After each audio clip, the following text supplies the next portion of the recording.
A gente sempre teve uma grande vontade de dizer o seguinte: a gente está aqui com um grupo de pessoas, de profissionais, executivos, gestores de empresa familiar, o que quer que seja, muito qualificado e que está buscando oportunidades de relacionamento profissional. Então vamos explorar esse lado no IPO, vamos fazer com que isso aflore, né? No episódio de hoje do IPOcast, conheceremos as trajetórias inspiradoras de Daniel McCoy e João César Lima, empreendedores membros do IPO Brasil. Além de falar das suas carreiras de sucesso, nossos convidados também vão explicar tudo sobre a próxima edição do IPO Latin American Business Summit, um evento inovador que reunirá profissionais e executivos de toda a América Latina. Com potencial para abrir oportunidades de negócios e conexões valiosas, o Summit irá fornecer o empreendedorismo e a inovação na região. Não perca esse episódio repleto de inspirações, aprendizados e novidades para o seu crescimento pessoal e profissional. Você ouve agora o IPOcast, o podcast do IPO Brasil.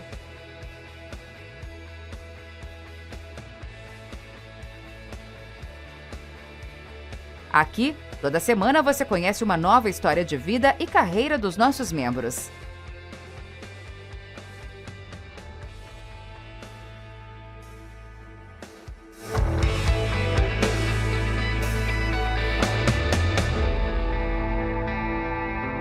O IPOcast, podcast do IPO Brasil, hoje com uma edição diferente. A gente vai fazer a cobertura de um evento promovido pela primeira vez no IPO, que é o IPO Latin America Business Summit. Eu estou aqui hoje com o JC, João César Lima, e com o Daniel McCoy para falar um pouco sobre esse evento. Então é um evento exclusivo para membros do IPO e a gente vai fazer uma cobertura entendendo que esse podcast é sempre assistido por membros do IPO e por toda a sociedade. Então a gente vai fazer uma cobertura aqui atendendo a todos os lados.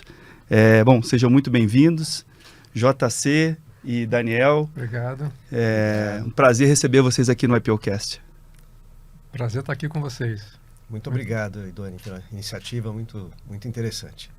Bom, começando aqui, eu queria explorar um pouco da vida e da carreira de vocês. A gente sempre começa aqui o podcast ouvindo um pouco da história profissional e pessoal dos nossos membros. E aí queria, JC, você pega essa primeiro aí? Pego. Bom, eu sou João César Lima, eu estou há poucas semanas de fazer 61 anos de idade, casado há 33 anos, 2 filhas de 29 e outra quase 27.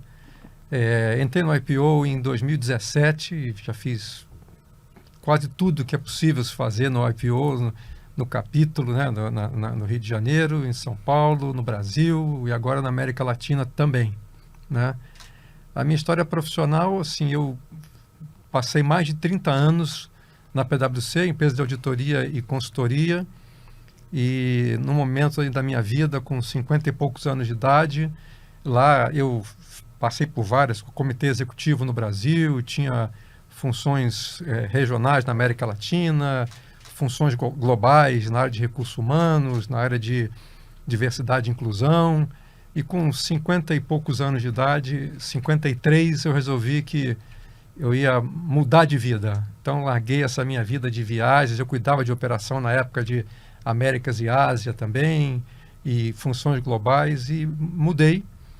E fui ser sócio de um IPOer numa empresa familiar, pequena, com o objetivo da gente que fazia gestão de saúde faz gestão de saúde para grandes corporações. Então o objetivo era crescer a companhia regionalmente, era basicamente no Rio de Janeiro, torná-la mais profissional e aí buscar o caminho.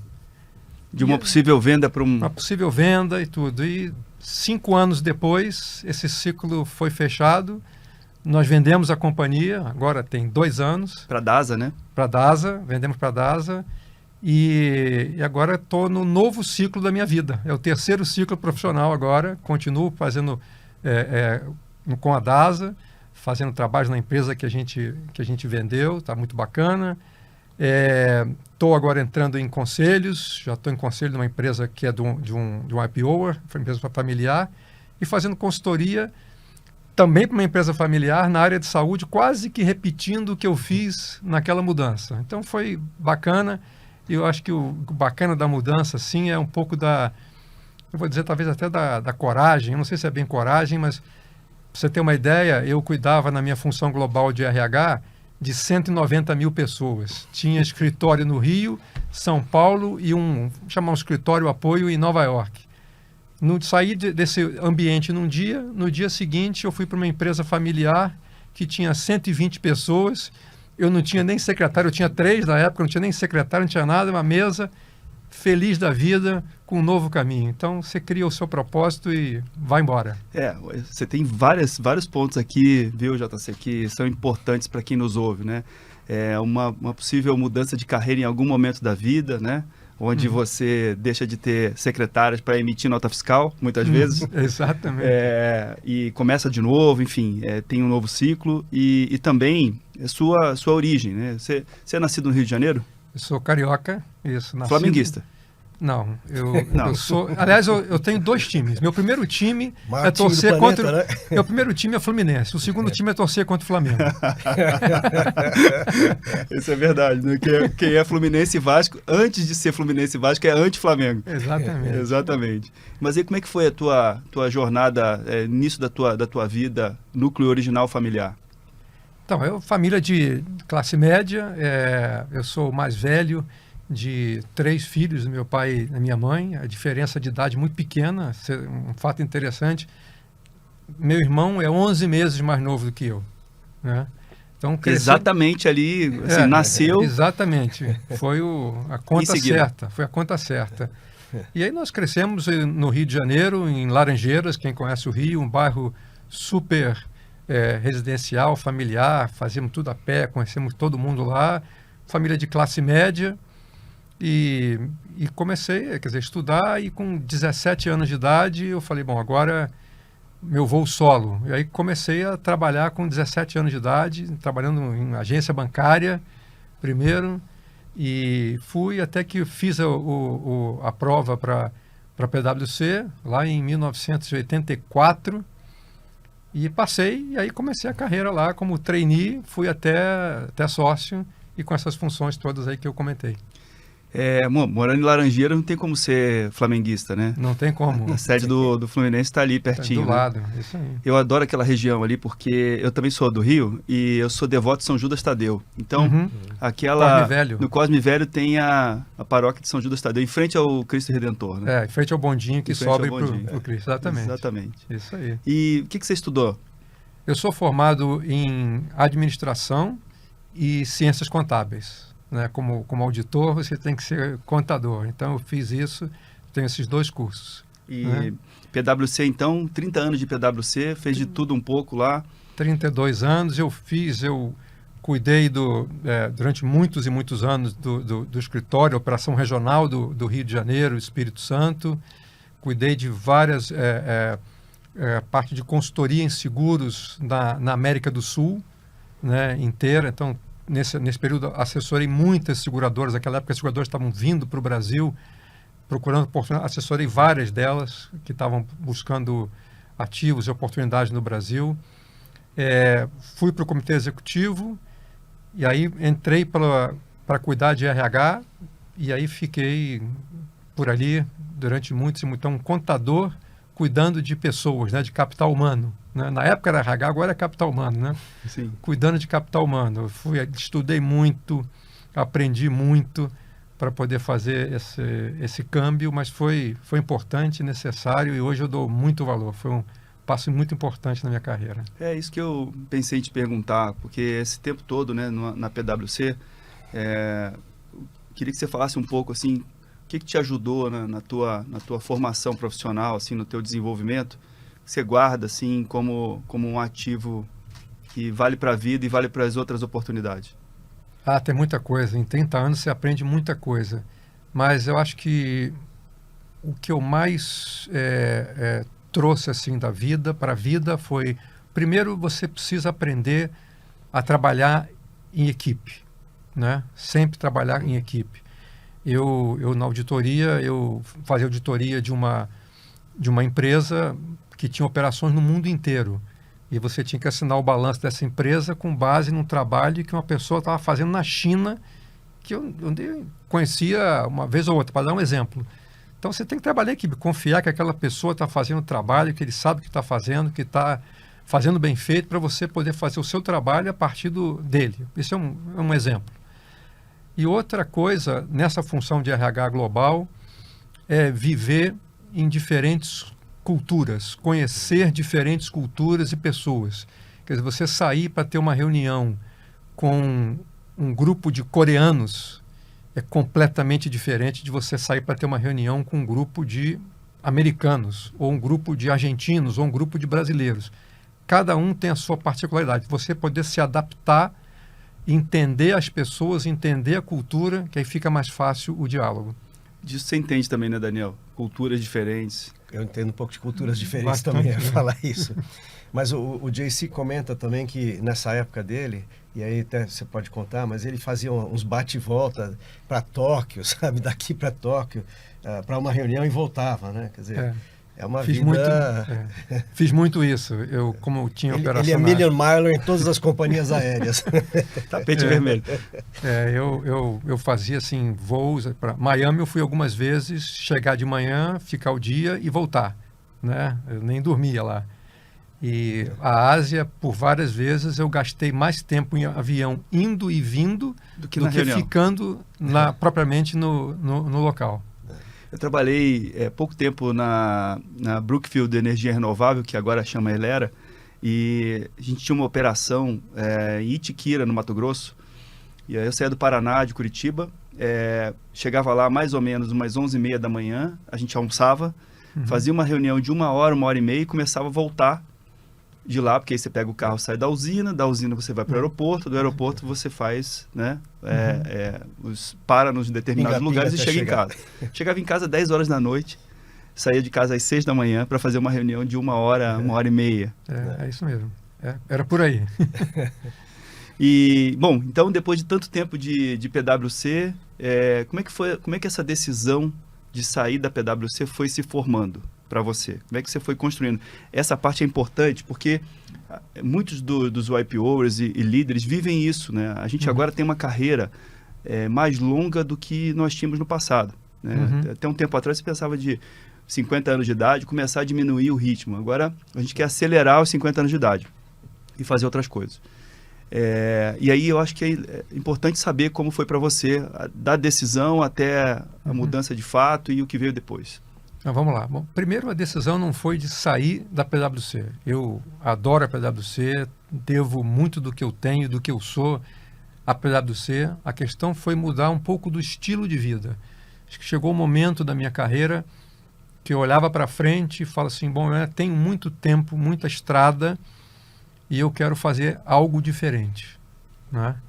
E queria também parar um pouco com essa vida muito atribulada, como a gente já falou aqui. Então, eu queria algo diferente para poder me desenvolver e aplicar outros skills. Então, esse foi o primeiro momento.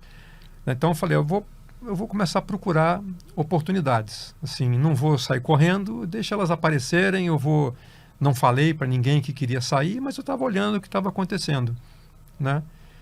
É uma decisão que não é fácil. Uma vez que você toma essa decisão, é muito difícil. Quando apareceu a oportunidade, que foi assim, por acaso, desse grande amigo que é o YPO, não sabia de nada, veio falar comigo, falou assim, poxa, eu te conheço, eu gosto de você, a gente tem uma sinergia aqui, eu acho que você vai ajudar no meu projeto aqui de empresa. E eu topei, falei, vamos lá. Mas foi muito difícil porque você largar tudo aquilo que você fez, o que você construiu, eu cheguei a ficar doente, né? Eu tive problema de saúde por conta disso, porque não é fácil mudar. Mas mudei porque eu sabia que era o caminho que eu tinha que fazer. E não me arrependo. Foi uma mudança assim, fantástica. Aprendi muita coisa nova.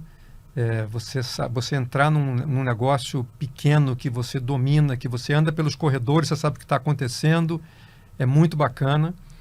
E você construir, né? Você mudar as coisas para a gente poder completar o processo. Aí eu agradeço a família, né, que me deu total apoio, total autonomia, confiou em mim também para fazer tudo isso. Foi bom. Então, assim, a gente tem vários estágios na vida, né? Então, Eu não abandonei uma empresa para me juntar a outra. Eu abandonei digamos, um estilo de vida pessoal e profissional para abraçar um outro estilo de vida pessoal e profissional. Não sei se você sentiu isso, porque eu também tive um career break ali. Você, num primeiro momento, você perde o teu sobrenome. Porque as pessoas te conhecem. Meu caso era Daniel do Bank of America, né? Você era o João César da PwC. Exato. De repente cortaram o teu sobrenome, né? Quer dizer, como é que é essa sensação? Assim, é muito estranha, né? Bom, primeiro que as pessoas, quando eu mudei, eu jamais imaginei que você fosse fazer um movimento desse, né? Os meus colegas de trabalho, meus sócios, meus amigos e tal. Então essa é a surpresa, porque tá ali, o seu sobrenome é PwC, né? Então você tem que se adaptar. Agora, você sabe um detalhe mais interessante? Que tudo que eu tinha, quando eu perguntava o seu endereço de e-mail, tudo que eu usava era um endereço de e-mail corporativo. Estava tudo preso lá. Estava tudo lá. Eu tive que mudar tudo. Então, hoje, eu aprendi. Naquele momento, eu só tenho... Quando alguém quer meu e-mail, eu dou meu e-mail pessoal, né? Porque o e-mail corporativo, ele vai e volta, né? Sua vida corporativa, ela tem início, meio e fim. Sua vida pessoal também, mas no outro sentido, né? Aí talvez a diferença entre carreira e trabalho. Isso. Carreira é algo mais abrangente, passa por várias coisas diferentes, e trabalho é aquele, né, que você está fazendo naquele momento. Como é que foi na sua família tomar essa decisão? Eu diria que a parte mais fácil foi a parte da família.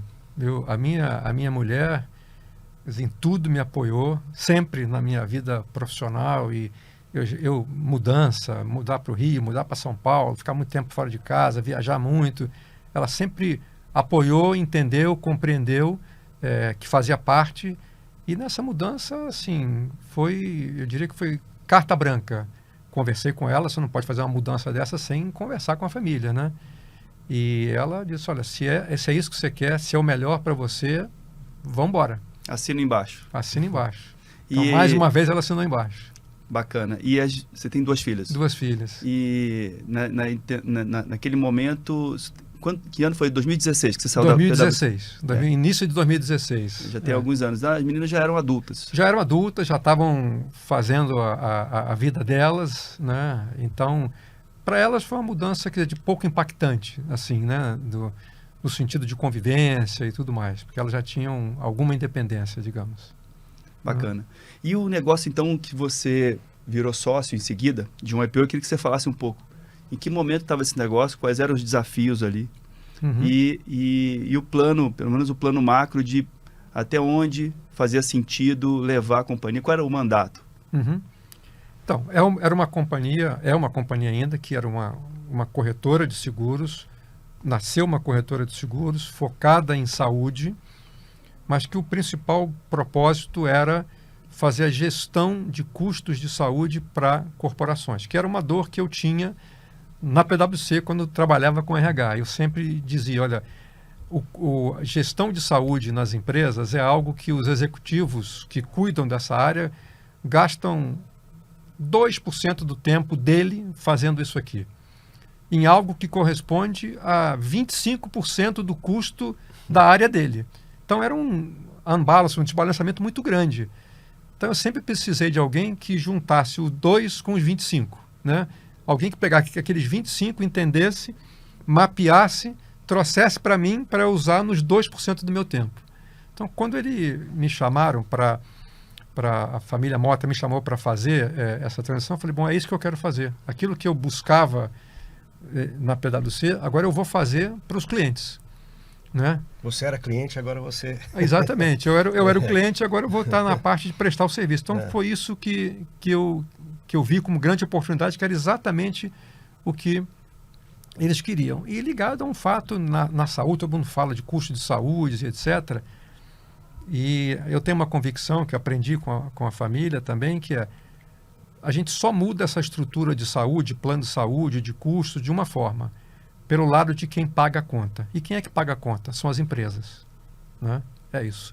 Então, a gente ajuda as empresas a gerenciar isso para ficar uma relação de custos melhor do que ela é hoje, que é muito perversa, né? E essa jornada tinha a ideia de trazer tecnologia para esse processo. Tinha. Fala um pouco como estava o produto, o tamanho da companhia na ocasião e o que vocês buscaram. Era uma companhia pequena, focada basicamente no Rio de Janeiro, tinha alguns clientes fora do Rio, mas focada no Rio de Janeiro, e uma corretora, digamos assim, tradicional. Na época, as corretoras eram todas tradicionais. Modelo tradicional. Modelo tradicional. Nossa visão é, vamos sair de corretagem para gestão de saúde, e gestão de saúde com tecnologia, utilizando ferramentas de tecnologia.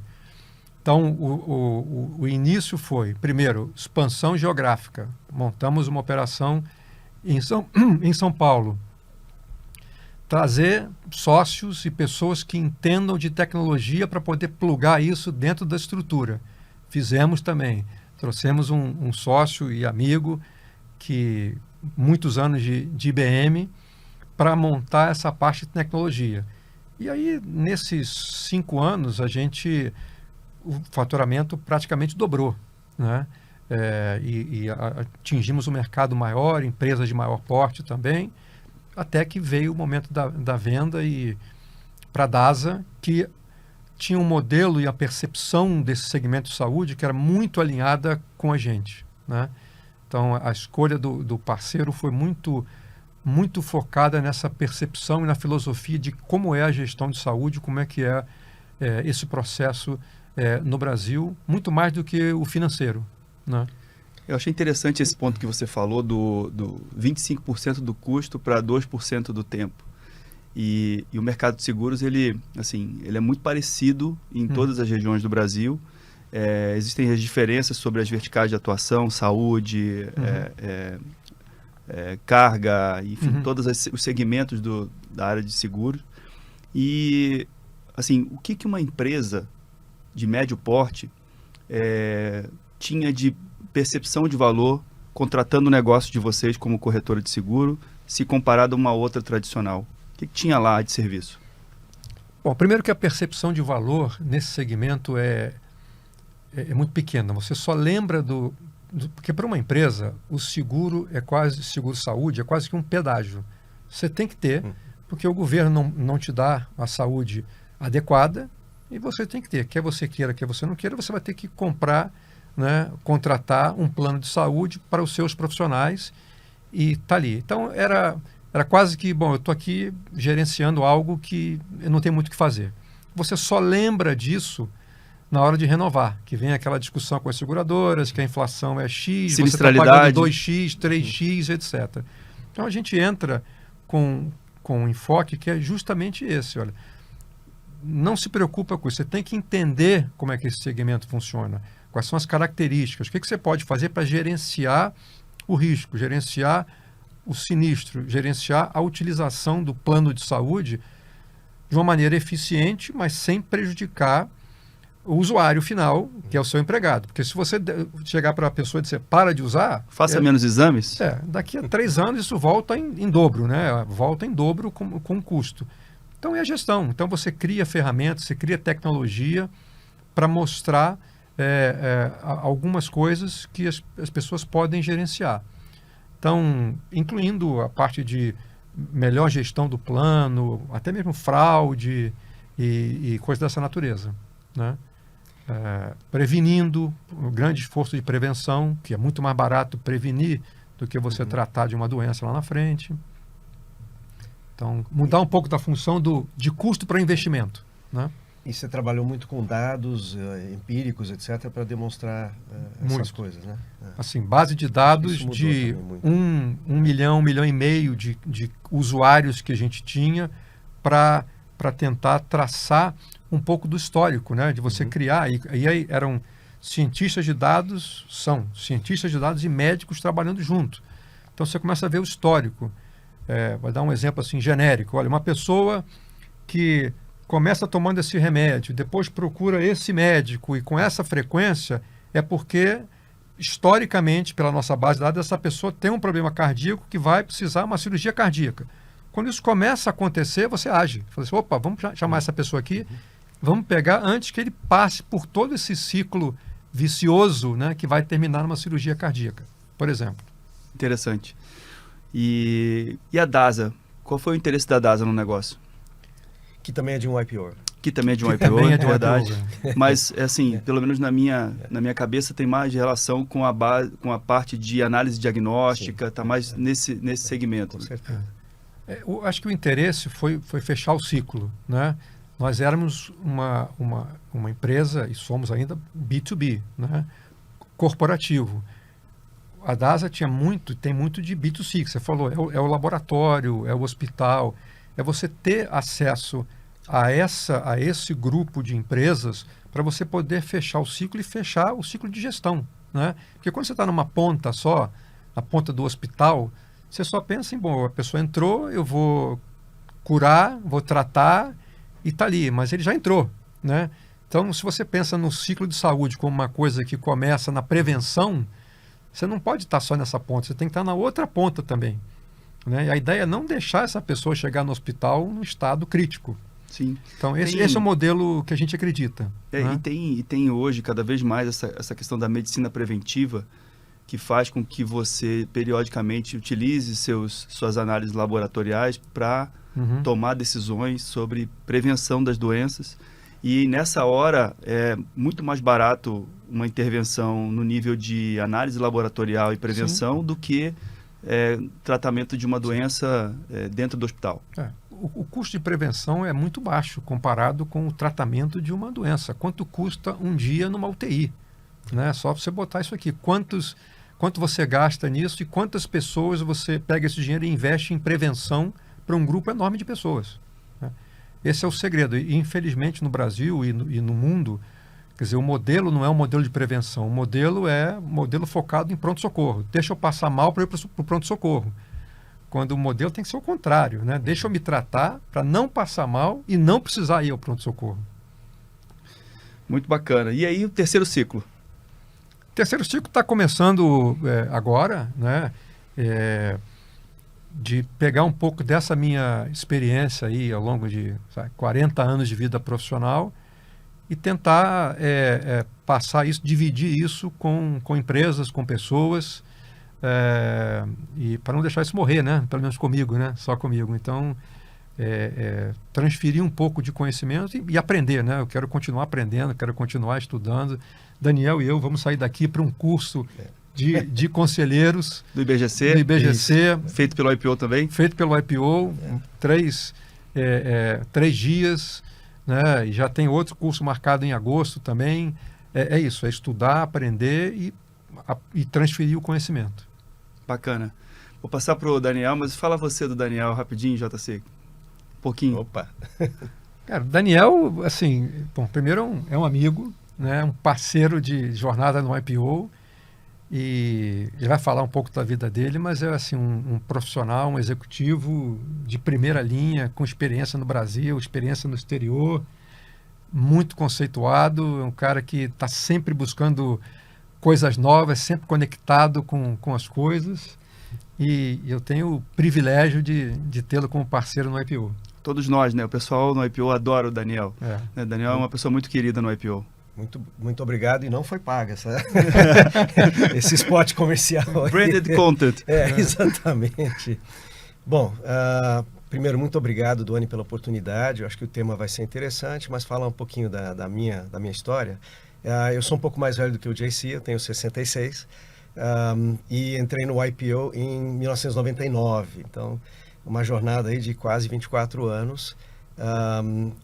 Mas voltando ali para minha vida pregressa antes de IPO, nasci em São Paulo, sou paulistano, mas sou primeira geração, porque a minha mãe era uma alemã judia que foi mandada embora do seu país aos 11 anos de idade, e graças a Deus teve como chegar ao Brasil, onde tinha família, etc.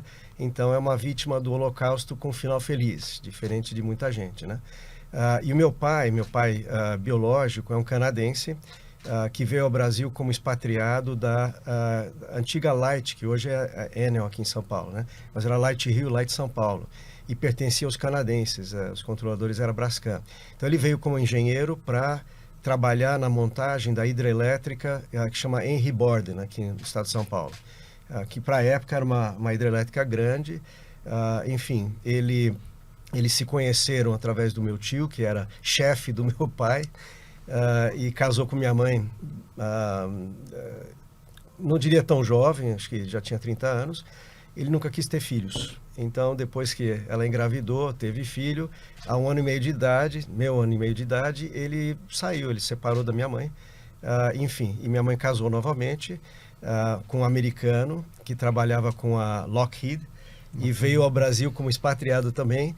Na época, eu estou falando ali dos anos 50 para 60, né?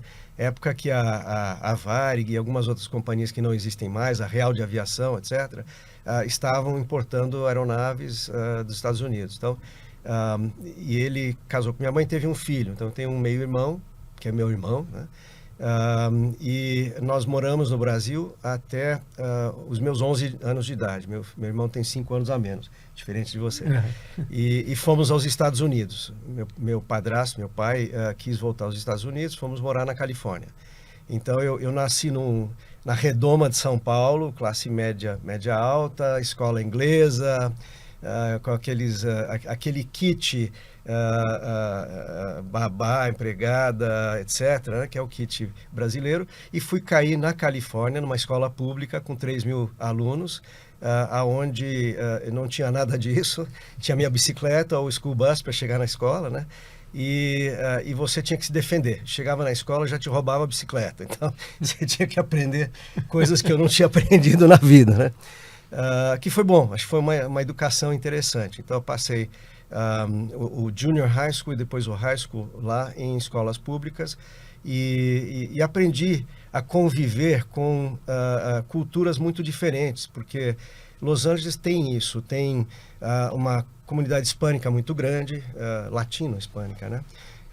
Predominantemente mexicanos à época, mas muitos outros. Então, espanhol é a segunda língua oficial de lá, aprendi espanhol. Você tem uma comunidade oriental muito grande, mais japonesa à época, mas hoje em dia mais coreanos, vietnamitas, etc. Então também foi um aprendizado, né? Coisa que eu não tinha convivido aqui. E o que eu aprendi mais do que isso para você sobreviver num ambiente daqueles, você tem que se aplicar muito. Então, parte acadêmica, porque ninguém te ajuda muito, né? No fundo, you're on your own, né? Então, eu aprendi a ir bem na escola, sem ter grandes ajudas. Eu aprendi que o esporte, que o americano é muito bom disso, né? Ele introduz o esporte cedo e introduz todos os esportes. Eu aprendi que o esporte é um pilar fundamental para qualquer jovem. E me ajudou muito em navegar naquele ambiente tão estranho para mim, né? Então, eu fui bastante bem. E de lá fui para a Universidade da Califórnia, fui para a UCLA, onde eu fiz o meu undergraduate.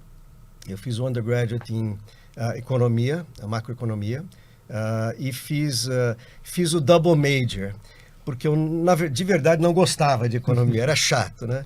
Mas eu achava que era útil para uma vida profissional. E o que eu gostava é história. Eu era um cara que era apaixonado por história. Então eu fiz Modern European History junto com economia em um double major e reputo hoje que essas duas coisas andam juntas, né? Se você não entende a história, você não vai entender, não adianta os modelos de macroeconomia. E o exemplo para mim é o Henry Kissinger, que é um cara que muito bem entende essa equação, né? E muitos outros que a gente conhece. Então de lá, undergraduate, UCLA, e o meu esporte aí que eu selecionei no fim era atletismo. Então eu era fundista, eu corria milha, porque lá não é 1.500, é milha. 1.6. Exatamente, eu corria milha, eu corria 3.000 metros com barreiras, eu corria cross country, eu corria 10.000 na pista, etc. Enfim, era meu espaço ali. Me dei bastante bem a nível de high school, muito menos bem a nível de faculdade, porque você tem gente de calibre mundial, né? Mas foi como eu digo, foi um pilar para mim ao longo de todo esse tempo. Na faculdade também entrei para o time de esqui na neve, que é um esporte que eu gosto até hoje, né? E se Deus quiser, eu vou continuar gostando. É só não se quebrar muito aí na neve. E de lá, então, eu comecei a entrevistar, porque estava na hora de arrumar emprego. Meu pai dizia, ó, eu te dei a parte que eu te devia, né? Que é condições de uma educação de qualidade, etc. e tal. You're on your own, né? Corre atrás, né? Corre atrás, vai buscar. E então, não, ele me ajudou com uma coisa, além disso. Eu precisava ter um carro, porque Los Angeles is a great big freeway. Se você não tem carro, você não anda, né? Minha bicicleta não chegava onde precisava e tal. Então ele falou, vou te dar um carro. Aí ele me deu um carro. Era um carro da mãe dele, que tinha falecido no Arizona, e o carro não tinha sido ligado há 10 anos. Você tem uma ideia do estado do carro, né? Mas em Los Angeles é style, né? Pegar um carro desse também. Ah, bom, isso é claro, né? Tem um glamour do retrô. Você põe o óculos escuro e... Exatamente. Tem esse glamour do retrô. Mas eu acho que o aprendizado do carro velho era o seguinte, aprende a consertar o seu carro, né? Porque esse aqui nem a concessionária resolve para você, né? E eu aprendi, porque ele era um cara mecânico, ele era um cara muito mecânico. Então, eu reputo que foi um aprendizado assim, muito legal para mim, de entender como é que um carro funcionava naquela época. O de hoje é muito eletrônico, não tem mais aquilo, né? Mas foi uma coisa muito interessante. E eu também fui uma coisa que hoje em dia também não está muito em voga, mas eu fui escoteiro. Eu fui escoteiro nos Estados Unidos. Eu também fui escoteiro. Ah, você foi também? Também, pô, legal. no Brasil.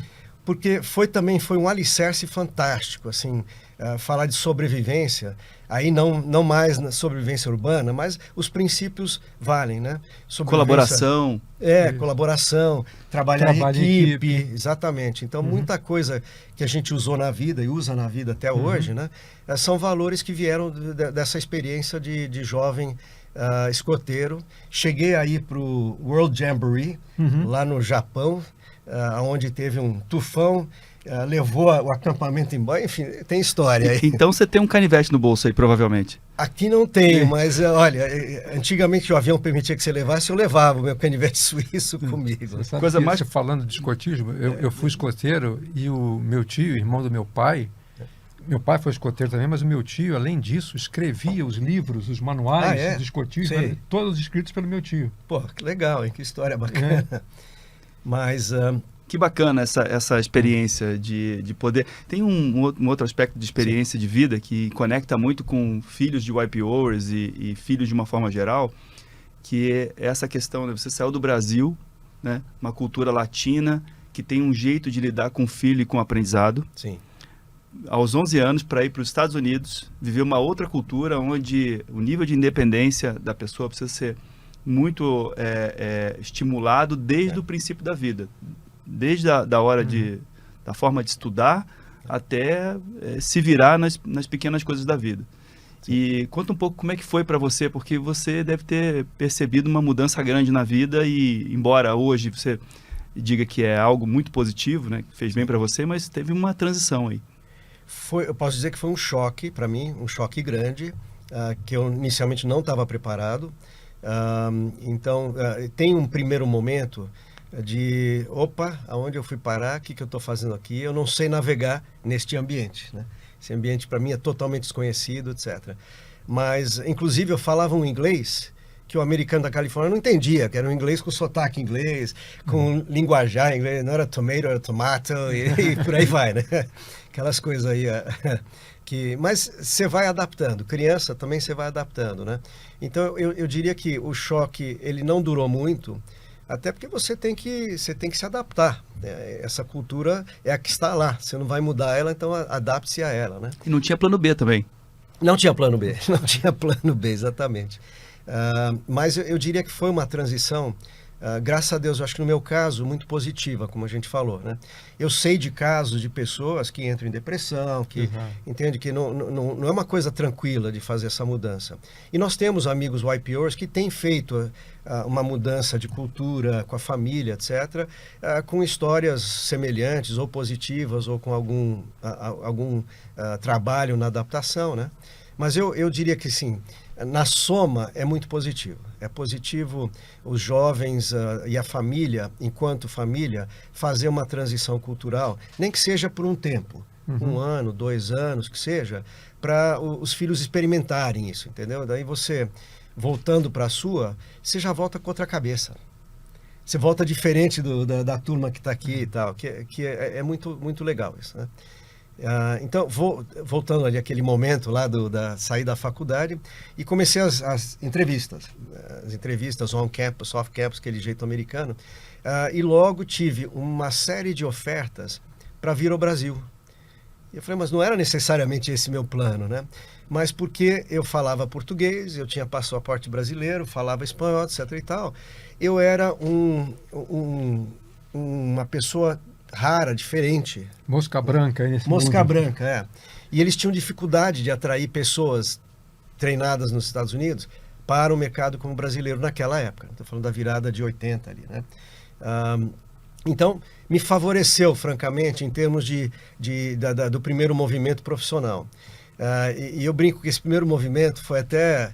Eu fiquei meio assustado, porque eu estava com aquele esquema de vida californiano em mente, né? Então era shorts, flip-flops que eles chamam, né? Havaiana, camiseta às vezes meio surrada. Style de Los Angeles, né? E de repente o cara te fala assim, não, aqui é terno, gravata e tal. Mas enfim, 3, 4 opções apareceram interessantes, me pagaram a viagem para cá, obviamente vim ver a família, estavam de volta no Brasil. E eram 3 opções diferentes. Eu brinco que são 3 walks of life. Eu poderia ter escolhido um outro que não estaria nem aqui hoje. Seria uma coisa muito diferente. E eu vou te falar quais eram. Era o Bank of America, que é onde eu fui parar. Era a Caterpillar Tractor, que era grande no Brasil naquela época, né? Muito grande. Fábricas em Piracicaba, aqui em São Paulo, na Marginal de São Paulo e tal. E era uma empresa chamada Timken, que faz rolamentos, né? Sueca. E qual foi, assim, a matriz de decisão nessa história? Porque os valores eram semelhantes, entry level e tal, né? Acho que a grande diferença é que no Bank of America, que era pequeno no Brasil, bem pequeno, o escritório tinha 30 pessoas e tal, e o Bank of America era californiano, eu me senti mais em casa. Engraçado. Quando eu fui lá para Caterpillar, e o cara que me conduziu lá, que era um VP de finanças e tal, ele falou, tá vendo essa sala aqui? Tem 36 pessoas, 36 posições. Aqui, você vai começar lá atrás, entendeu? E aí você vai galgando a sua posição e algum dia você chega na frente. Quando você chegar na frente, você vai para outra sala do outro lado e tal, né? Eu olhei para aquilo e falei, cara, eu acho que eu não me adapto a esse ambiente aqui, não. Não estou acostumado com isso, né?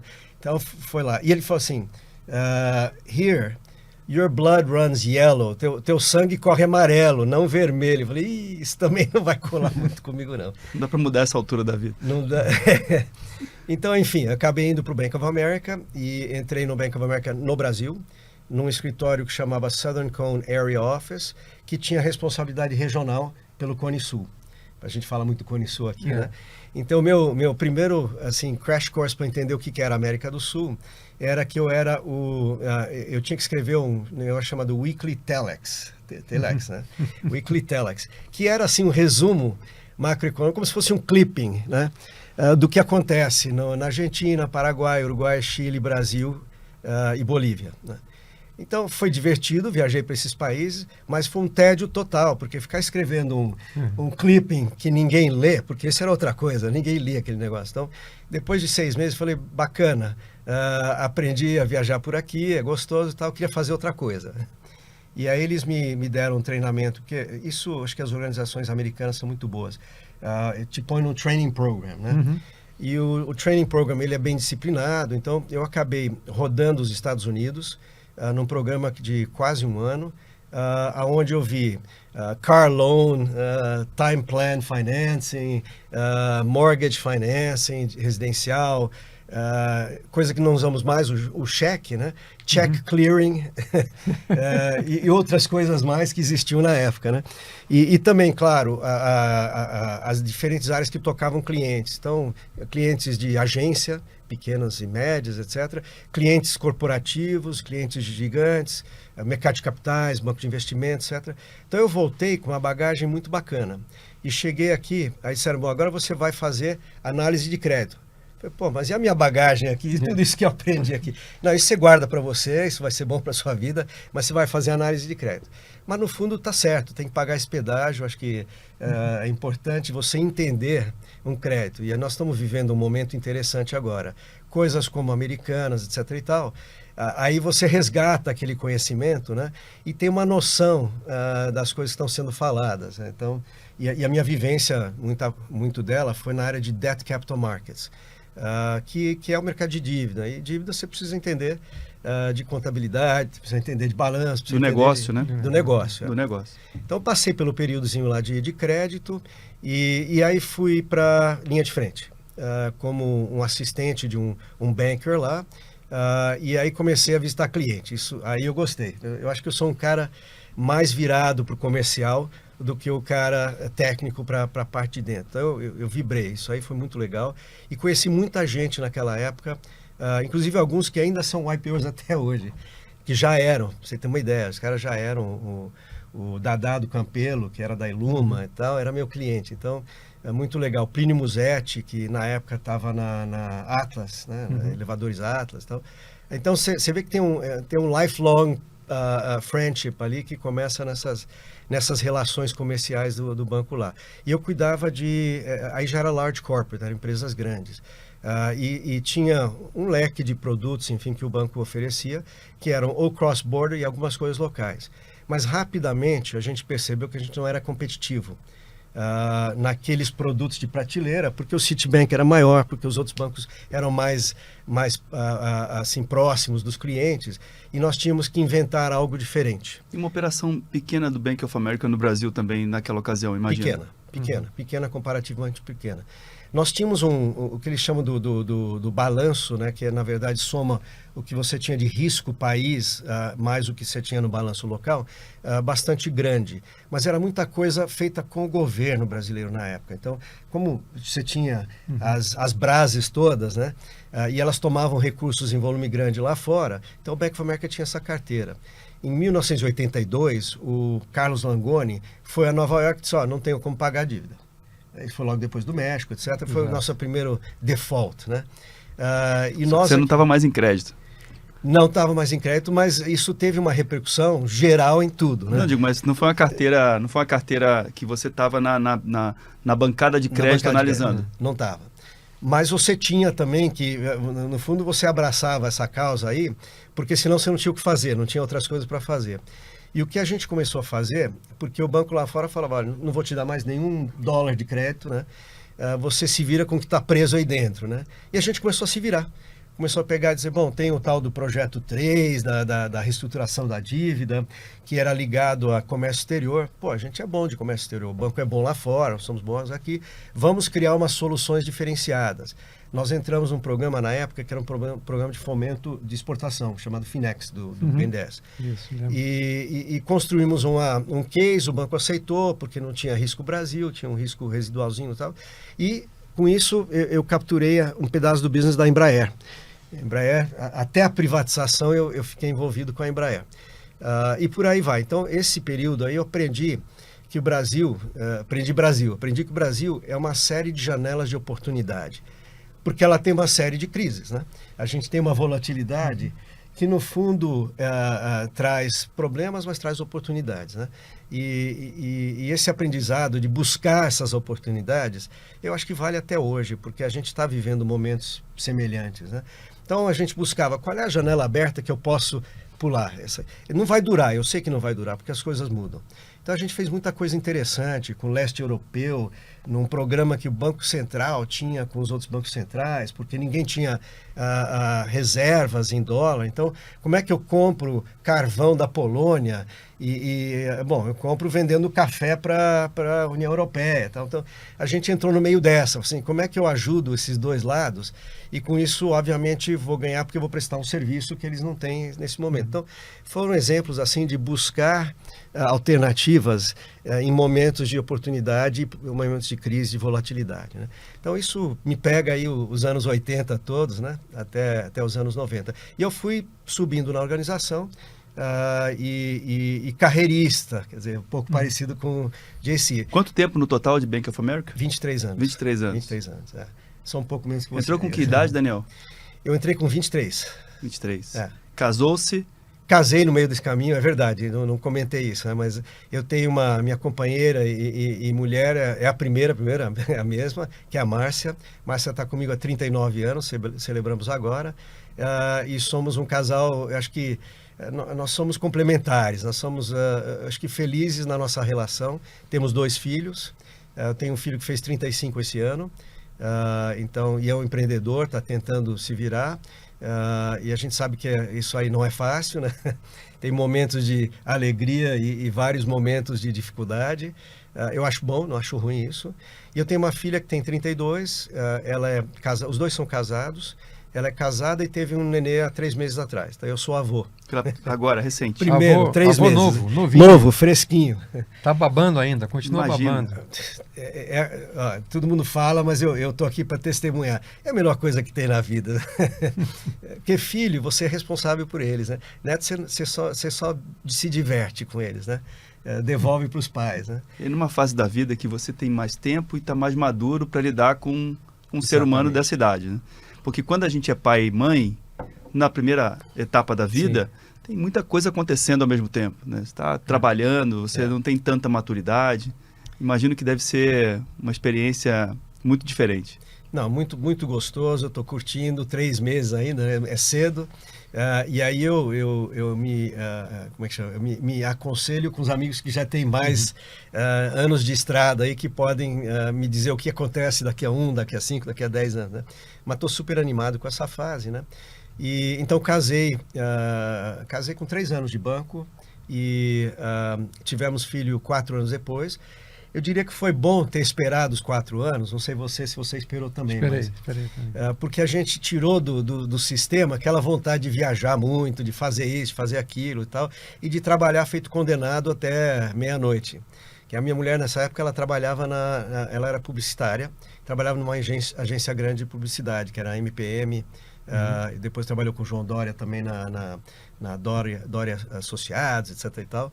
Enfim, era uma vida que, se a gente conhece o João Dória, a gente sabe mais ou menos como é que é o estilo de vida, né? Mas teve filhos, etc., aí ela mudou. Ela mudou para o terceiro setor e começou a se envolver com outras coisas, onde ela tinha um pouco mais de gestão de agenda, né? E os filhos criados basicamente aqui no Brasil, um filho no St. Paul's, filha no Graded, decisão assim no meio do caminho, não me pergunte por quê, nós começamos os dois na mesma escola, depois fomos morar nos Estados Unidos, então em 1998, e aí eu estou pulando para frente, né? Eu não era o CEO aqui, mas eu era o head do banco de investimentos aqui. E o banco foi comprado, o Bank of America foi comprado pelo Nations Bank, que era um banco do Sudeste americano, você lembra, né? E só que como é que é a história? O lobo vestiu a pele do carneiro, sei lá o que. Quer dizer, o Nations Bank adotou, claro, o nome muito mais forte, que era o Bank of America, né? Sim. E que era conhecido no mundo. O Nations Bank não era um banco conhecido no mundo. Então, isso gerou uma fusão. E eu era o comprado, né? Quer dizer, um pouco talvez o que você... E o comprado, normalmente, se você está numa posição de evidência, que tem overlap, é o cara que recebe o warm handshake e vai procurar emprego, né? Mas ao contrário disso, me chamaram para Charlotte, lá, que é onde é a sede do banco, e me convidaram para ir para Miami para montar uma mesa, uma área lá, que, vamos dizer, concentraria todos os debt capital markets da América Latina. Então, rever a estrutura de pessoas no campo, rever o pessoal de produto, porque era matricial, né? Então tinha pessoal de produto em Charlotte, em Dallas, em Los Angeles, Nova York, Londres e tal. Então eu brinco que foram 2 anos, quase 2 anos disso aí, onde a minha família morou em Miami, eu morei na American Airlines. Porque eu saía segunda de manhã cedo, ia para Nova York, voltava na quarta, ia para Bogotá, voltava...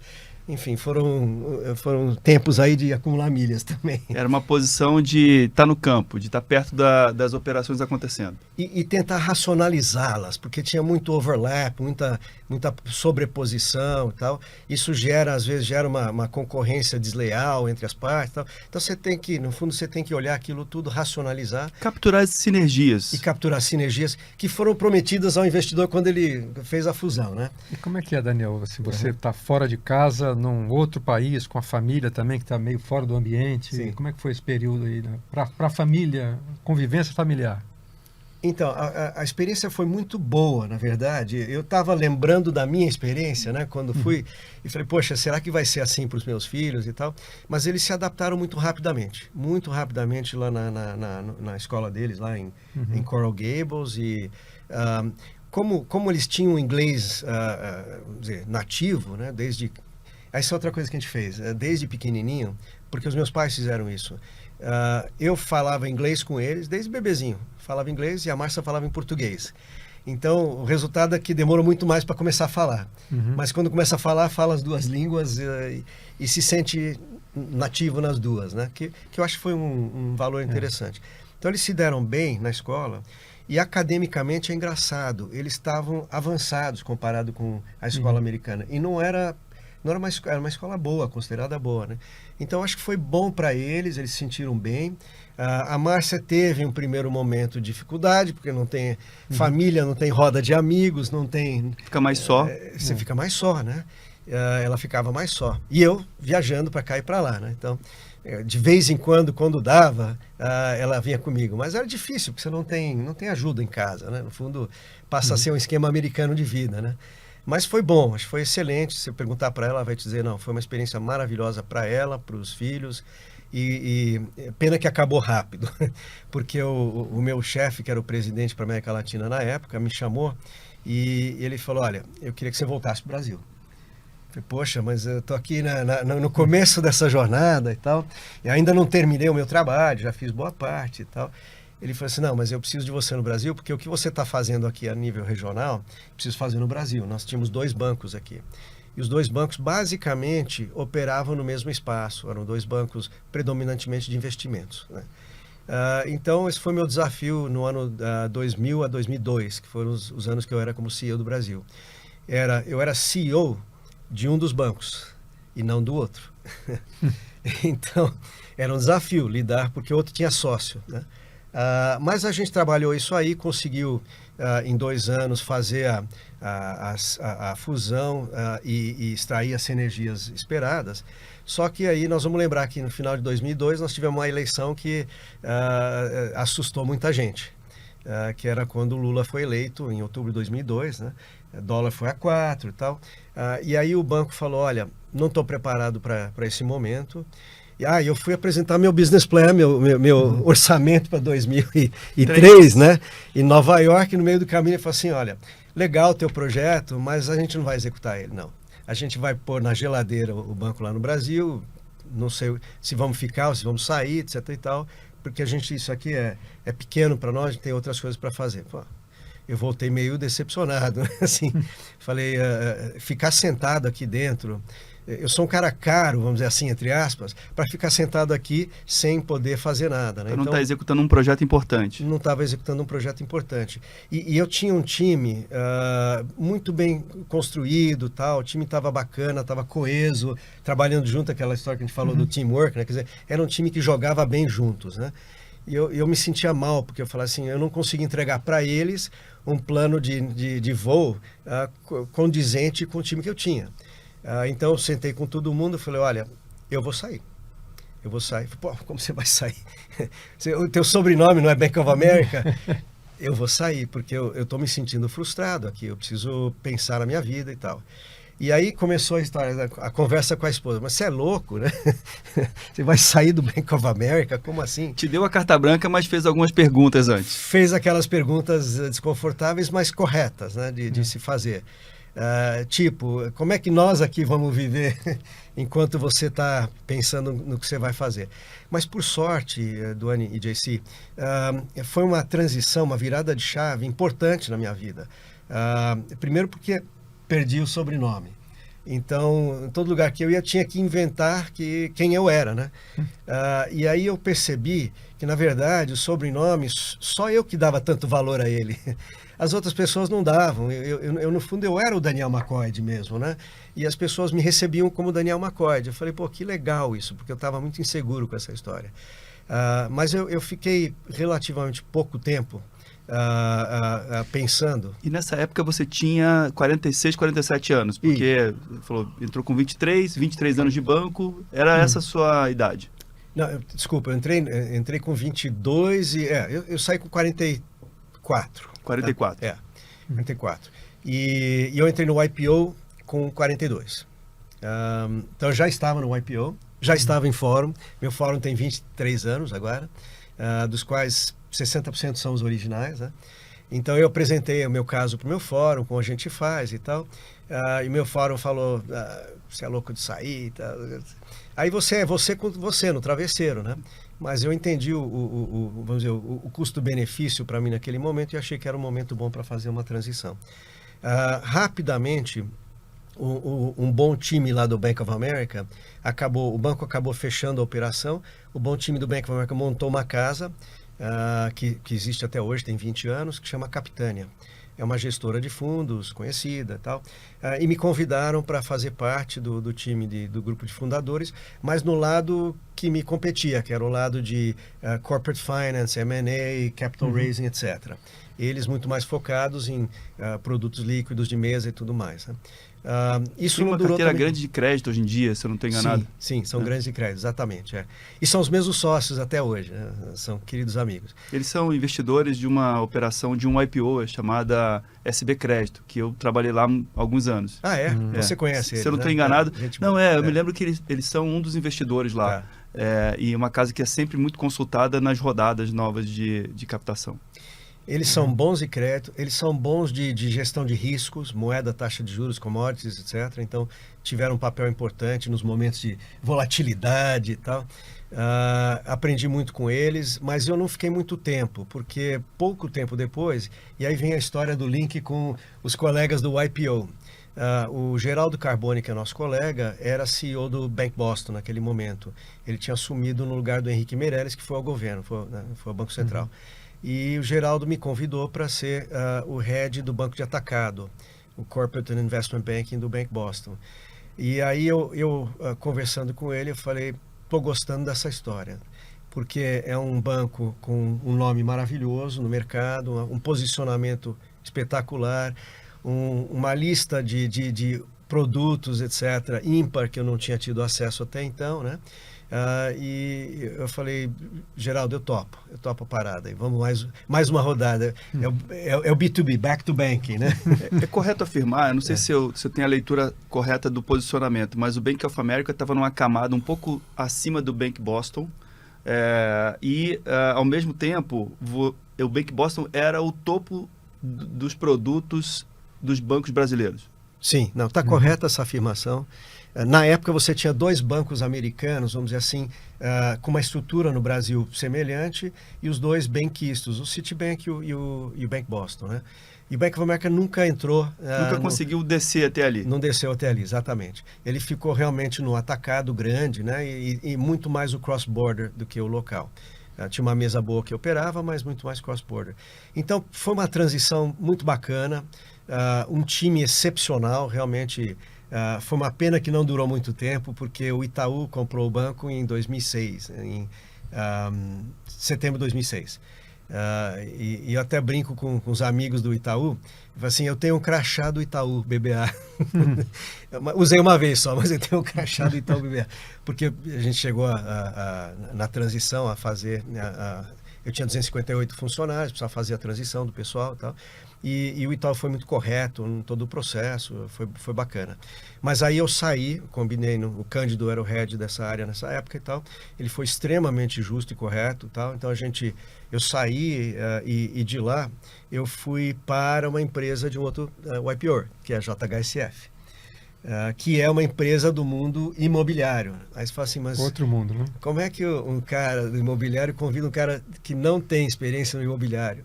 Mas o que ele me convenceu, porque eu falei, Zé, não sei nem comprar para mim, tá?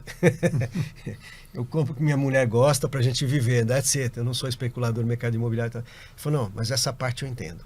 Queria que você cuidasse do resto, né? Vamos fazer um IPO, empresa familiar, queremos fazer uma progressão até chegar talvez numa estrutura de uma governança adequada, etc., para o mundo corporativo, né? Falei, bom, dessa parte eu entendo alguma coisa. Vamos que vamos. E foi uma experiência fantástica também, porque eu aprendi demais do mundo imobiliário e enquanto vivia um processo de IPO, porque eu cheguei um pouco antes do IPO e participei do processo. E o meu papel não era o financeiro lá, eu era uma espécie de CEO, eu era vice-presidente carregado de divisão de shoppings, engenharia, incorporação, enfim, áreas operacionais, né?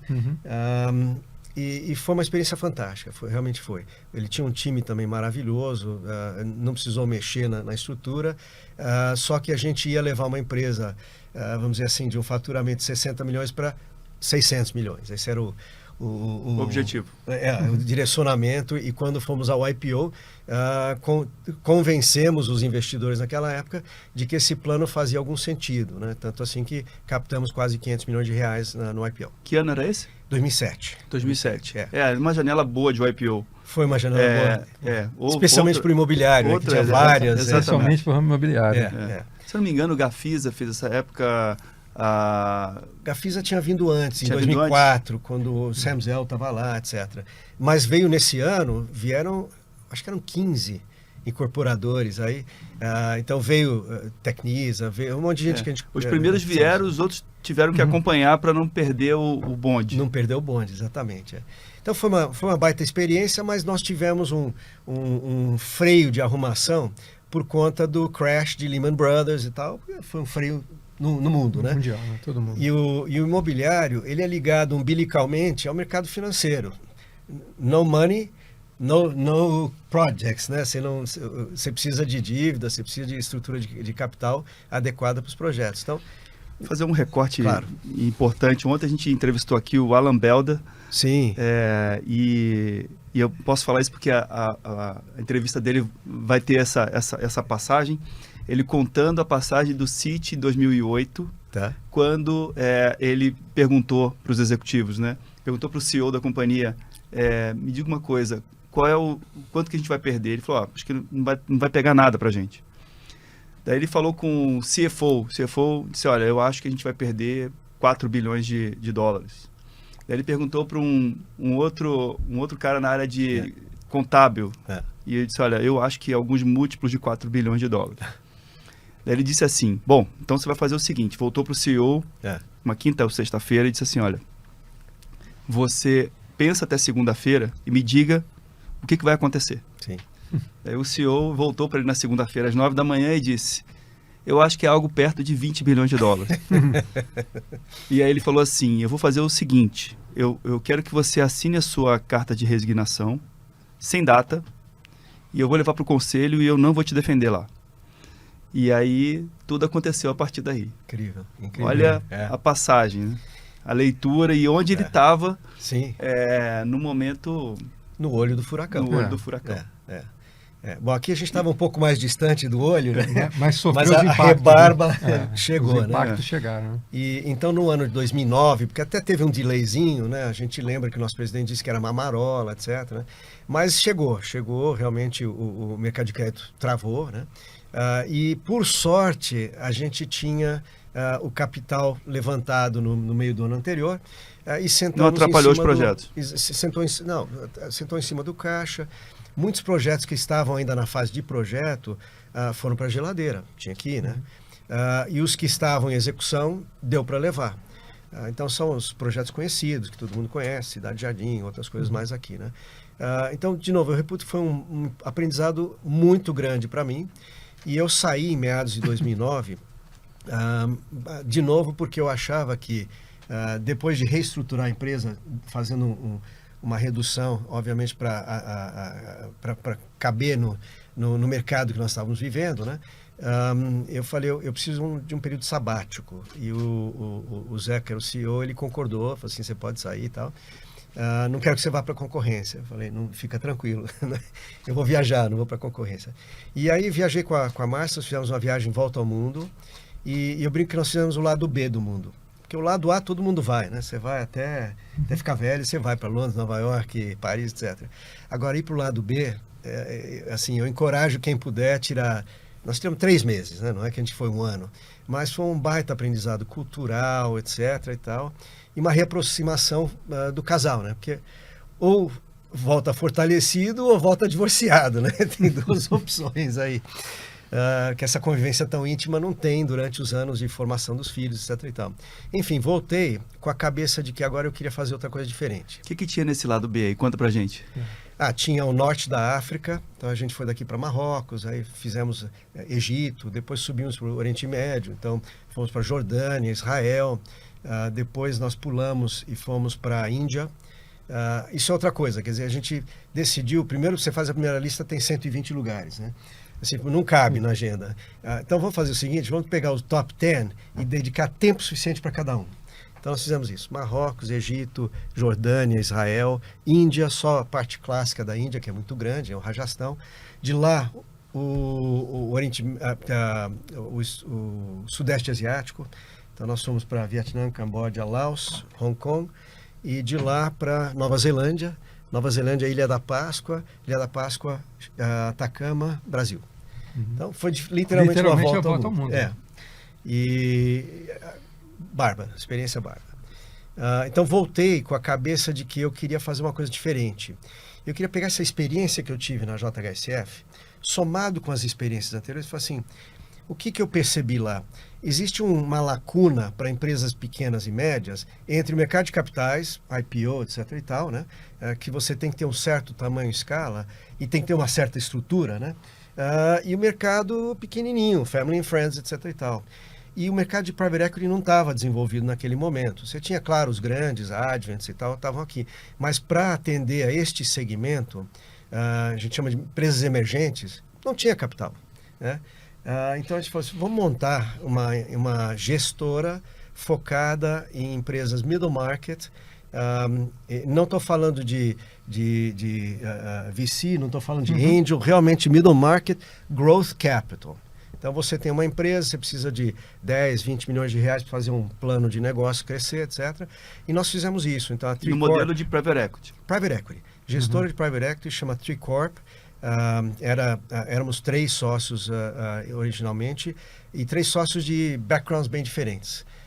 O meu sócio, Felipe, veio da Estapar, ele fez um turnaround da Estapar e vendeu para o BTG. E ele foi chamado pelos 2 irmãos que eram sócios, né?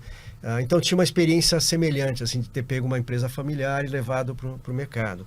E o terceiro sócio tinha passado por várias empresas do setor de saúde, inclusive a Qualicorp, e também viu que tinha uma lacuna ali dentro, entre as grandes e as pequenas. Então nós 3 montamos um fundo, experiência de começar o seu primeiro fundo, né? É um garimpo assim difícil, porque nenhum de nós tinha experiência no mercado de gestão de fundos. Então você está vendendo o seu nome praticamente, a sua experiência, a sua bagagem, né? Que é um pouco mais trabalhoso você dizer, olha o que eu fiz mês passado, vou fazer de novo aqui hoje. Olha quem eu sou, né, nesse caso. Olha quem eu sou nesse caso. O mercado pega muito a história de sucesso, né? Que vocês não tinham nesse segmento. Não tinha track record nesse segmento, né? Tinha história pregressa, mas não tinha track record. Então, fomos montando lentamente, montamos o primeiro fundo, o segundo fundo, o terceiro fundo e tal. E isso me levou até 2021. Casa montada, os meus sócios, o mais velho deles tem 40 anos de idade, então só para você ver que eu era o senior citizen do grupo, né? O que funcionou muito bem, acho que foi uma coisa boa de ter esse equilíbrio, porque os mais jovens, obviamente, trazendo coisas que talvez eu jamais olharia, né? E do meu lado também eu trazendo uma experiência que talvez eles ainda não tinham, né? Mas em 21, com a pandemia, eles iam lançar um novo fundo, nós íamos lançar um novo fundo, um fundo é de 10 anos, 8 mais 1 mais 1, ou 10 mais 2 e tal, e os investidores institucionais, os âncoras dos fundos, nós já tínhamos isso, eles exigem que o gestor assine que ele vai se dedicar durante o tempo da vida do fundo, né, ao fundo deles, né? Foi aí que eu tive um wake-up call, assim, se eu já estou com 60, eu vou dedicar os próximos 10 anos a esse fundo? Acho que não. Então, nós tínhamos um partnership que permitia isso, porque isso já foi previsto lá atrás, e graças a Deus bem construído. Então, nós fizemos a minha saída, que era uma put option e tal. Valuation já tinha sido a fórmula pré-combinada. Então, eu saí da sociedade, mas permaneci nos conselhos de algumas investidas. Que estou até hoje nos conselhos. E de lá para cá, e aí para concluir, né? Eu estou no conselho, então, de uma empresa de SaaS, que chama MC1, que está indo global, bacana essa empresa, nós estamos lá 9 anos já. Estou numa empresa de consórcios, lá da sua terra, que eu acho que você conhece, sabe qual é? Sim. E estou também, e fora da Tricorp, estou num conselho de um outro IPO na área de seguros, que é o do Macedo, a All Insurance, né?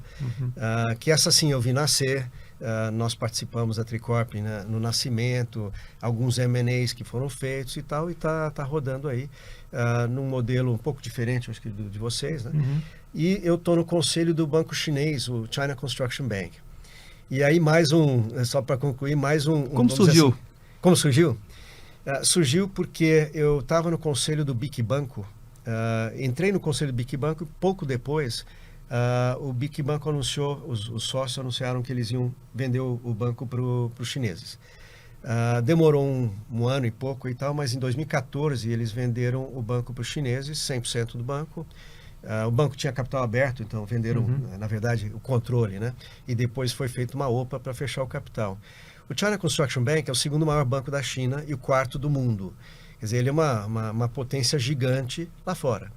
Ele comprou um banco que era middle market de crédito aqui dentro, né? Então era um perfil um pouco diferente, mas eu entendi que era a forma deles entrarem no mercado, não entrando, em vez de build, buy, né? Quer dizer, build demora muito, não vamos entender esse mercado, vamos comprar. Pegaram, obviamente, ventos contrários ali com Lava Jato e etc., que a gente viveu aí nos anos de 14 a 19, 18, 19, né? E então foram anos de ajuste da estrutura, aprendizado com relação à cultura brasileira, e por sorte, eu repito que por sorte, eles mantiveram os key C-levels do banco e não trocaram, não tentaram trocar por expatriados.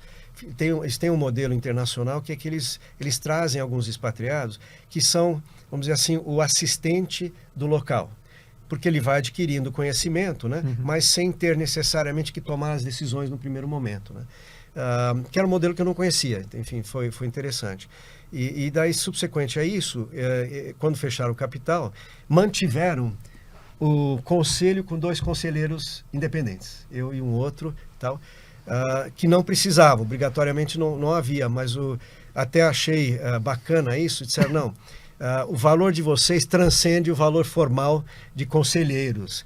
Nós realmente consideramos vocês os nossos advisors com relação ao que acontece, ao que o management nos reporta, etc. e tal.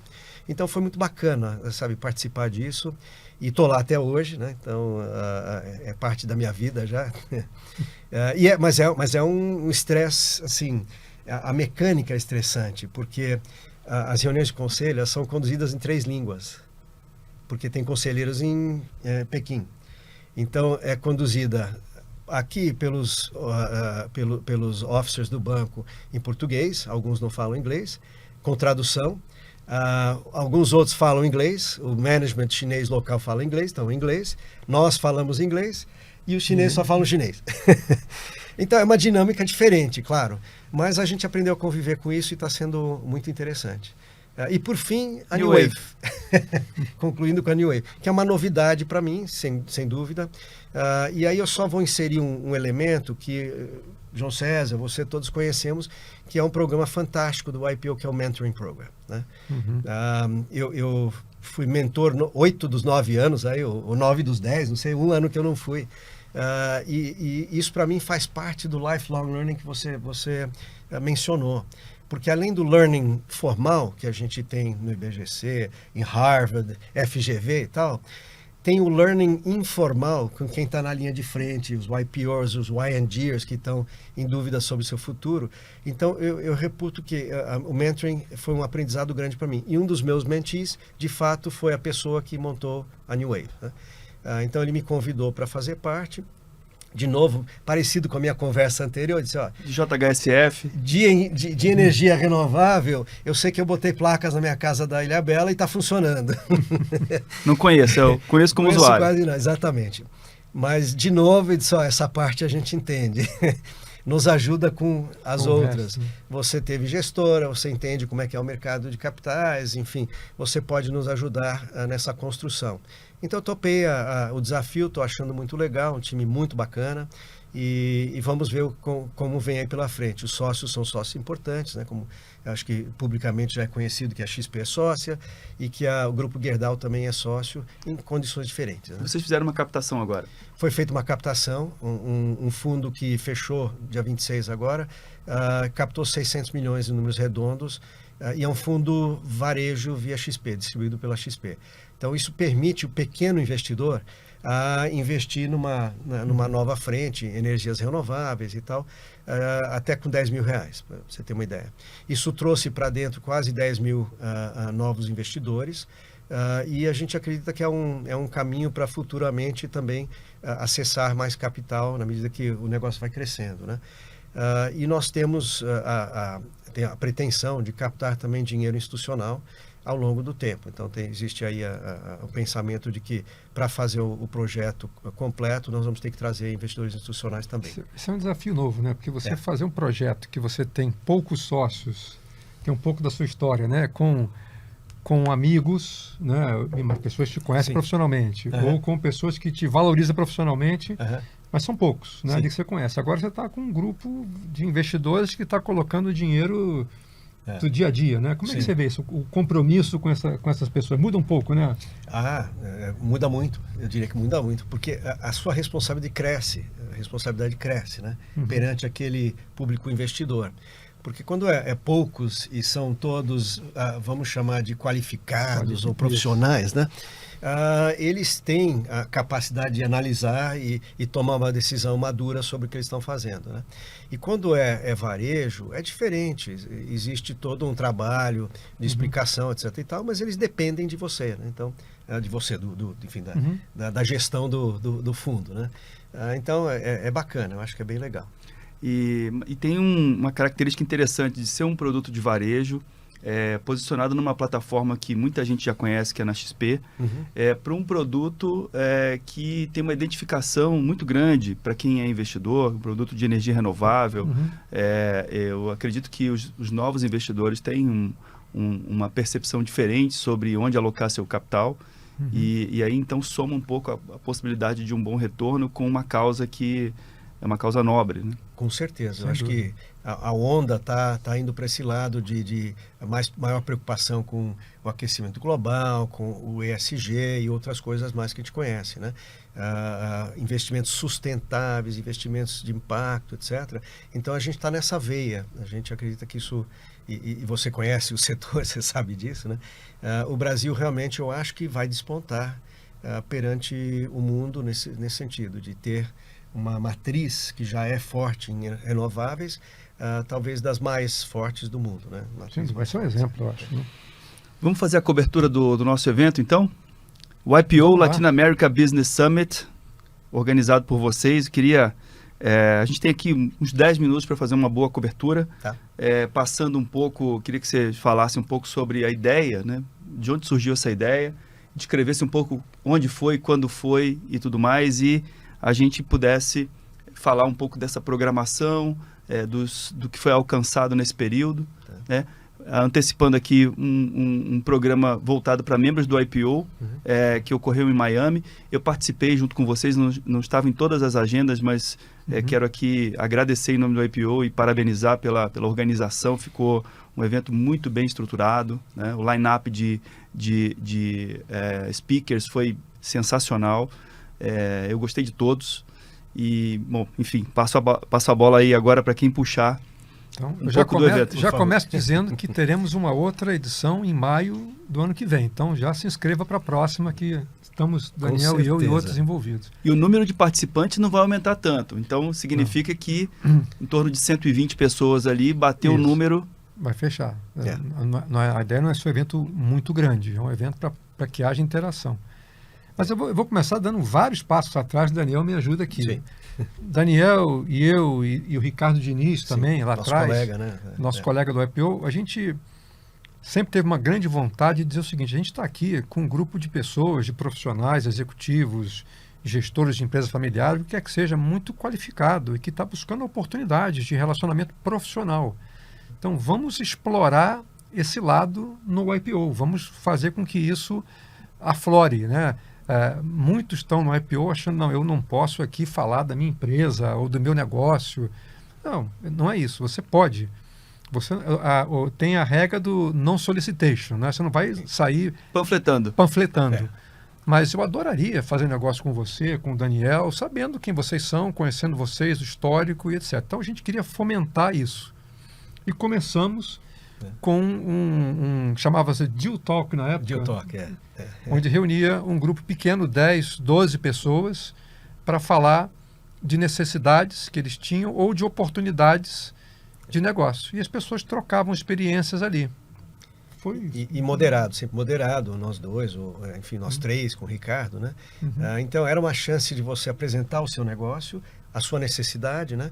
E de alguém falar, olha, eu tenho um caminho para você, eu posso te ajudar offline depois, né? Que isso evoluiu para o Needs and Leads, né? Que hoje é bastante conhecido dentro do IPO como um produto de muito sucesso. E que faz parte do nosso programa de Miami do Business Summit. É uma parte do Business Summit. Exatamente. Então, isso foi um grande sucesso. Surgiram várias oportunidades de negócio, indicações. E a gente falou, bom, agora a gente vai ter que fazer isso num ambiente maior. Quer dizer, dentro do IPO, mas vamos sair do universo do IPO Brasil. E tivemos a ideia de fazer um evento que era para falar sobre oportunidades de negócio na América Latina. Lá atrás, pouco antes da pandemia, né? E era para ser um evento presencial, e que aí chegou a pandemia, por razões óbvias, o evento foi cancelado. E aí o IPO Internacional estava tendo uma ideia em paralelo de fazer isso, que era eles chamavam de Around the World in 7 Summits, virtual, para você falar da região. E nós fizemos, Daniel, Ricardo e eu, sobre uma das regiões era a América Latina.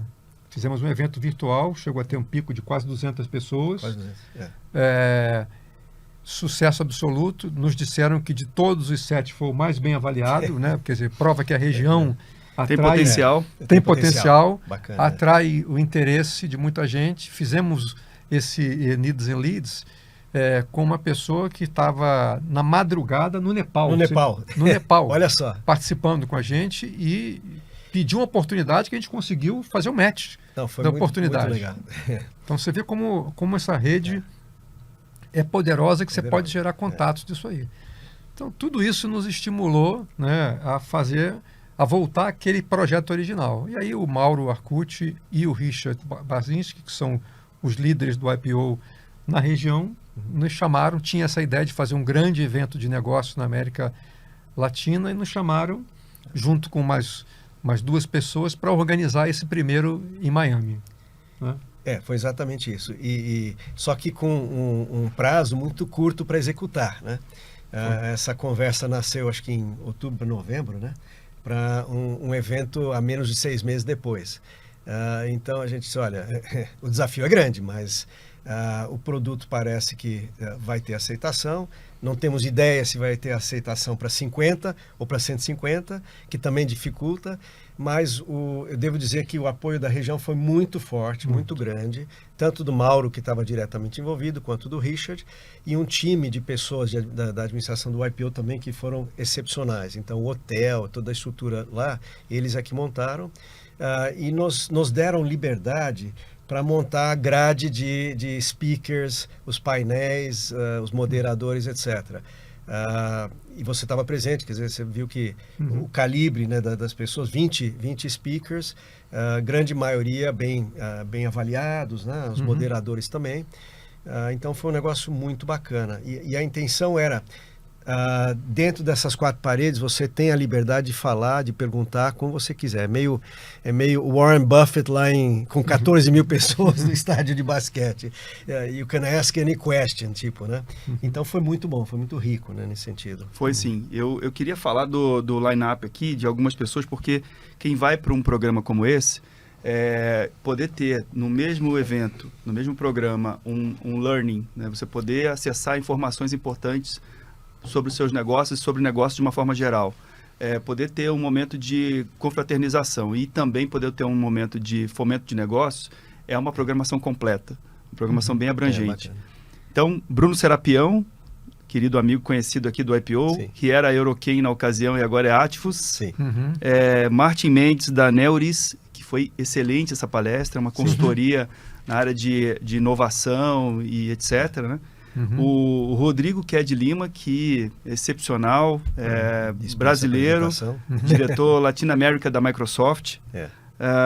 Teve aqui também o Donald McGregor, da Gencom, que é uma empresa que investe no setor imobiliário, em hotéis de luxo e segmentos de luxo. O Ricardo Kanitz, eu não sei se é Kanitz ou Kanitz. Kanitz. Do Spectra Investimentos também, brasileiro. O Managing Director e o economista-chefe do Citigroup da região, né, América Latina, o Ernesto Revilla. Quem mais aqui? A Nancy Gilles, que é do Fórum Econômico Mundial, calibre altíssimo. Tinha o Gonçalo Neves Corrêa. Eu fiquei na dúvida, ele é brasileiro? Pelo nome? Não, ele fala português com sotaque de Portugal. Eu acho que ele é português de Portugal. Então pelo nome, né? Mas ele é de UK. Ele é da Third Way Partners, é uma empresa que faz investimentos também e achei muito bacana, né? A gente criou um painel com ele e com outros com um painel de impacto, falar um pouco de ESG, como é que as empresas e a atuação das empresas deve se comportar, levando em consideração os impactos que ela gera na sociedade, no meio ambiente. Então, foi um painel muito bacana, com pessoas top. Você citou aí alguns dos participantes do painel. E a Cláudia Woods, que é CEO do WeWork na América Latina. E os participantes, eu adorei o presente. A gente ganhou um cartão de 1 ano de utilização do WeWork em qualquer lugar do mundo. Muito legal. Sem custo. E achei, assim, o produto em si que veio, foi um produto muito bem bacana, assim, muito... como é que eu vou dizer assim, uma surpresa, né, positiva. Eu achei que foi muito legal.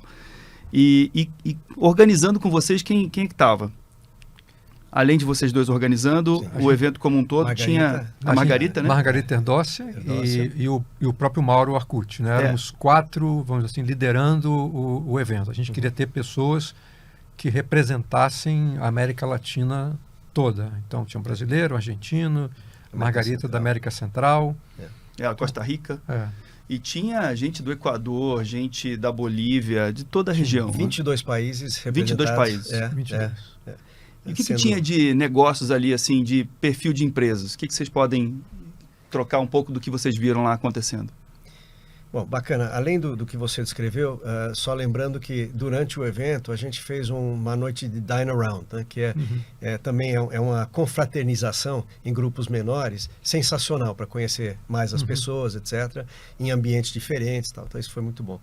Mas eu diria que os negócios mesmo começaram a aflorar no Needs and Leads. Exato. Que era no segundo dia do evento, era voluntário, quer dizer, para nossa surpresa, um bom grupo grande acabou aderindo, né? E eu diria que eu moderei uma sala, você moderou uma outra sala. Eu diria que nas 2 salas teve pelo menos umas 4 ou 5 conexões que geraram resultado. Então isso foi muito gratificante, na verdade. O público do evento, a gente tentou fazer um evento para atrair um público diverso. Então, tinha gente lá que estava interessada em investir na América Latina. Então, queria conhecer um pouco da região. Tinha gente lá que estava no outro lado. Eu estou procurando investidor de fora do meu país, pode até ser da América Latina, para investir aqui. Tinha gente que estava lá pelo relacionamento, a oportunidade que eu tenho de me relacionar com 120 executivos profissionais de empresas do mundo inteiro e quero me conectar. Tinha gente que estava lá para conhecimento, eu quero ouvir, eu não entendo muito aprender. desse mercado, eu quero aprender. Então, a gente Ou conseguiu... Ou para tudo isso junto. Ou mais de uma dessas coisas. Então, esse é o objetivo, né? O foco não é pegar este perfil, são vários perfis que você vai, ao longo do dia, desenvolvendo conexões entre eles, entre nós, porque a gente participa também. Sim. E o sucesso foi total. E a maior prova disso é que a gente acabou de saber na semana passada que esse vai se tornar um evento global do IPO. Agora a gente vai ter uma chancela global, não é mais um evento regional. com todos os benefícios que tem do IPO de ser um evento global. Que maravilha. Então, o próximo YPO Summit Business Latin America Business Summit. Latin America Business Summit vai ser em maio do ano que vem. Maio do ano que vem. E quando pretendem abrir para as inscrições? A gente está nesse momento agora discutindo isso. Tivemos uma reunião semana passada. A gente está fechando com o hotel as datas, confirmando as datas. E esse é o maior custo do evento, de fato, é toda a estrutura do hotel, para a gente começar a ter uma melhor ideia do custo, budget, e lançar, quer dizer, a meta é lançar isso em meados de julho, agosto. A gente já começa a fazer uma pré-divulgação do evento. E já temos ele já mapeado em termos de estrutura, do que a gente quer para o próximo evento.